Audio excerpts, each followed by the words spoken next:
নমস্কাৰ জয় হিন্দ জয় অসম এটা বহুতেই ভাল খবৰ লৈছো আপোনালোকৰ মাজলৈ আজি পুনৰ নতুনকৈ চাকৰি আহিল 2025 বৰ্ষৰ কাৰণে ইউনিয়ন বেংক অফ ইণ্ডিয়া ফালৰ পৰা নতুনকৈ পোষ্ট মুকলি হৈছে গ্ৰেড 3 গ্ৰেড 4 লেভেলৰ পোষ্টসমূহ মুকলি হৈছে 250টা পোষ্ট দেখিবলৈ পাব এই পোষ্টসমূহত আপুনি কেনেদৰে আবেদন কৰিব আবেদন কৰিবলৈ আপোনাৰ বয়সৰ সময় কিমান লাগিব কিমান এপ্লিকেশন ফিজ কাটিব লাগিব লগতে এপ্লিকেশন প্ৰসেসটো কেতিয়াৰ পৰা ষ্টাৰ্ট হ'ব আৰু কেতিয়ালৈকে লাষ্ট ডেট আছে সিলেকশন প্ৰসিডিউৰটো কেনেকুৱা হ'ব সম্পূৰ্ণ তথ্য এই ভিডিঅ'ত আলোচনা কৰিম ভিডিঅ'টো শেষলৈকে চাই যাব অলপ স্কিপ নকৰাকৈ যদি ভিডিঅ'টো চাই ভাল পায় এটা লাইক কৰিব আৰু মোৰ চেনেলটো যদি প্ৰথমবাৰ কাৰণে আহিছে তেনেহলে চেনেলটো সাবস্ক্ৰাইব কৰিবলৈ নাপাহৰিব লগতে ভিডিঅ'টো সকলো বন্ধু-বান্ধৱীলৈ শ্বেয়াৰ কৰি দিব যাতে সকলোৱে জবৰ আপডেটসমূহ প্ৰতিদিনে পাই থাকিব পাৰে ভিডিও ডেসক্ৰিপচনতে মই WhatsApp চেনেলৰ লিংক দিম তাতো আপোনালোকে WhatsApp চেনেলটো ফলো কৰি লব যাতে প্ৰতিদিনে জবৰ আপডেটসমূহ সকলোতকৈ আগতীয়াকৈ পাই থাকিব পাৰে যেহেতু ইয়াতে দেখিবলৈ পাইছে union bank of India recruitment 2025 ৰ ফালৰ পৰা 250টা পোষ্ট মুকলি হৈছে এই পোষ্টসমূহত আপুনি অনলাইন মাধ্যমেৰে আবেদন কৰিব পাৰিব যেহেতু গ্ৰেড 3 গ্ৰেড 4 লেভেলৰ পোষ্টসমূহ মুকলি কৰি দিয়া হৈছে ইউনিয়ন বেংক অফ ইণ্ডিয়া ৰিক্ৰুটমেন্টৰ ফালৰ পৰা এতে পোষ্টসমূহৰ লাষ্ট ডেটটো আছে আপোনাৰ 25/8/2025 তাৰিখলৈকে পোষ্টসমূহৰ লাষ্ট ডেট আছে যদি আপুনি পোষ্টসমূহত ইন্টাৰেষ্টেড হয় এলিজিবল হয় আবেদনসমূহ কৰি ল'ব পাৰিব এটা লিখা আছে union bank of India has released an employment notification for the recruitment of 250 wealth manager post under Union Bank of India যেটো Union Bank of India ফালৰ পৰা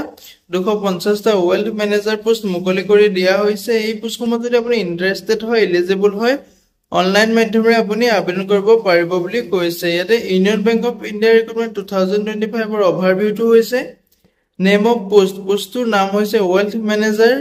টোটাল পোষ্ট যেটো 250টা পোষ্ট দেখিবলৈ পাব ক্যাটাগৰী আছে আপোনাৰ ভ্যাকেন্সি সমূহ দিয়া আছে এসসি কাৰণে আছে 37টা পোষ্ট আছে এসসি কাৰণে আছে 37টা পোষ্ট এসটি কাৰণে আছে 18টা পোষ্ট ওবিসি কাৰণে আছে 67টা পোষ্ট ইডব্লিউএছ ৰ কাৰণে আছে 25টা পোষ্ট ইউআৰ ক্যান্ডিডেটৰ কাৰণে আছে 103টা ভ্যাকেন্সি যদি আপুনি পোষ্টসমূহত ইন্টাৰেষ্টেড হয় এলিজিবল হয় ভিডিও ডেসক্ৰিপচনতে মই আবেদন কৰা লিংক দিছো তাতে গৈ আপুনি আবেদনসমূহ কৰি ল'ব পাৰিব নেম অফ অৰ্গানাইজেচনটো হৈছে ইউনিয়ন বেংক অফ ইণ্ডিয়া যেটো ইউনিয়ন বেংক অফ ইণ্ডিয়া ফালৰ পৰা পোষ্টসমূহ মুকলি হৈছে মোড অফ এপ্লাই মোডটো আপোনালোকে অনলাইন মাধ্যমেৰে আবেদন কৰিব পাৰিব পে স্কেলটো হৈছে আপোনাৰ 64820 ৰুপিছৰ পৰা আৰম্ভ কৰি আপোনালোকৰ 93960 ৰুপিছলৈকে আপুনি স্যালাৰিসমূহ লাভ কৰিব পাৰিব লগতে আপোনাৰ ইয়াত বয়সৰ সময়সীমাটো দিয়া আছে মিনিমাম আপোনাৰ এটা অৰ্গানাইজেচনটোৰ নেম হৈছে ইউনিয়ন বেংক অফ ইণ্ডিয়া ফালৰ পৰা যেটো পোষ্টসমূহ মুকলি কৰি দিয়া হৈছে মোড অফ এপ্লাইটো আপোনালোকে অনলাইন মাধ্যমেৰে আবেদন কৰিব পাৰিব দৰমহাৰ ক্ষেত্ৰত ক'বলৈ গ'লে আপোনালোকৰ 64820 ৰুপিছৰ পৰা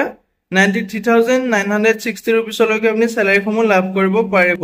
লগতে আপোনাৰ এলিজিবিলিটি ক্ৰাইটেৰিয়াটো দিয়া আছে যেটো ইউনিয়ন বেংক অফ ইণ্ডিয়া ৰিক্ৰুটমেন্টৰ এলিজিবিলিটি ক্ৰাইটেৰিয়া দিয়া আছে আপোনাৰ বয়সৰ সময়সীমাটো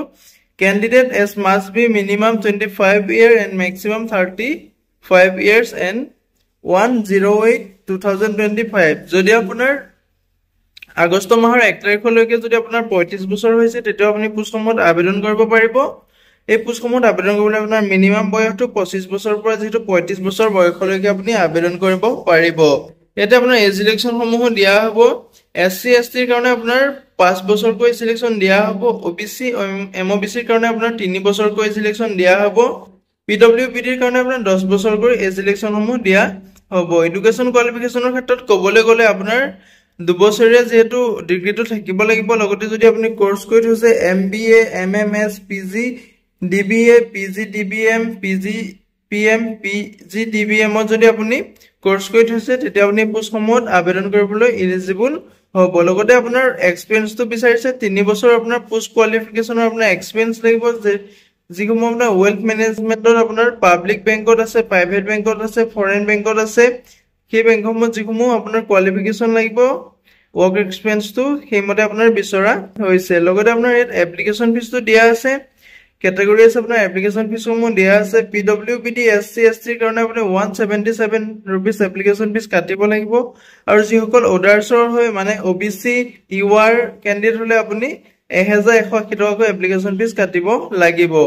হাউ টু এপ্লাই ক্ষেত্ৰত ক'বলৈ গ'লে এই পোষ্টসমূহত যদি আপুনি ইণ্টাৰেষ্টেড হয়, এলিজিবল হয়, ভিডিঅ' ডেছক্ৰিপশ্যনতে মই অনলাইন এপ্লাই লিংক দিম, লগতে ৱেবছাইটৰ লিংক দিম, তাতে গৈ আপুনি নিজে চেক আউট কৰি ল'ব পাৰিব। নটিফিকেশ্যনখন আপুনি চেক আউট কৰি ল'ব পাৰিব। যদি আপুনি আবেদন কৰিব বিচাৰে, ভিডিঅ' ডেছক্ৰিপশ্যনতে ডাইৰেক্ট এপ্লাই কৰাৰ লিংক দিছোঁ, তাতো গৈ আপুনি আবেদনসমূহ কৰিব পাৰিব। যিহেতু এপ্লাই ষ্টাৰ্টটো আপোনালোকৰ 5 আগষ্টৰ তাৰিখৰ পৰা এপ্লাই প্ৰক্ৰিয়াটো ষ্টাৰ্ট হৈ গৈছিলে, আপোনাৰ এতিয়া লাষ্ট ডেটটো আছে 25 আগষ্টৰ তাৰিখলৈকে আপোনাৰ লাষ্ট ডেট আছে। যদি আপুনি ইণ্টাৰেষ্টেড হয় পোষ্টসমূহত, এলিজিবল হয়, আবেদনসমূহ কৰি ল'ব পাৰিব। আজিলৈ ভিডিঅ'টো ইমানেই আছিলে। যদি ভিডিঅ'টো চাই ভাল পালে এটা লাইক কৰিব, আৰু মোৰ চেনেলটোলৈ যদি প্ৰথমবাৰ কাৰণে ভিজিট কৰিছে, তেনেহ'লে চেনেলটো ছাবস্ক্ৰাইব কৰিবলৈ নাপাহৰিব। জয় হিন্দ, জয় অসম।